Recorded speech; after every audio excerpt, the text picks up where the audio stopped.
বিসমিল্লাহিররহমানিররহিম। উপস্থিত যুবদল নেতা আহ্বায়ক ও সদস্য সচিব, উপস্থিত আমার সহযোগিতা উপজেলা ছাত্রদল নেতা সোহেল ভাই, উপস্থিত মকরা ইউনিয়ন ছাত্রদল নেতৃবৃন্দ, আসসালামু আলাইকুম। প্রথমত আমি যুবদল যে আমার সিনিয়র ভাইরা করে তাদের বিষয়ে দুটি কথা বলবো, যেহেতু এখানে আজকে যুবদল প্রতিষ্ঠাবার্ষিক নিয়ে আজকে আলোচনা। আজকে আসলে আমাদের এখানে যুবদলের 19 জন আমাদের যুগ্ম আহ্বায়ক। আমি আসলে 19 জন যদি যুগ্ম আহ্বায়ক এখানে উপস্থিত থাকতো তাহলে আজকে আমাদের প্রোগ্রাম সফল করা মানে 100% সাকসেস হতো আমাদের।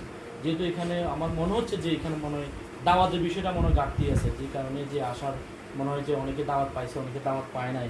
কারণ এখানে যদি যেহেতু অনেকেই আমাদের গ্রুপের বিষয় না, যে মানে গ্রুপ অনেকেই চালায় সত্য, কিন্তু গ্রুপ অনেকে সিন করে না বা সিন করে শুনিও উত্তর দেয় না। এখন আপনাদের সবাই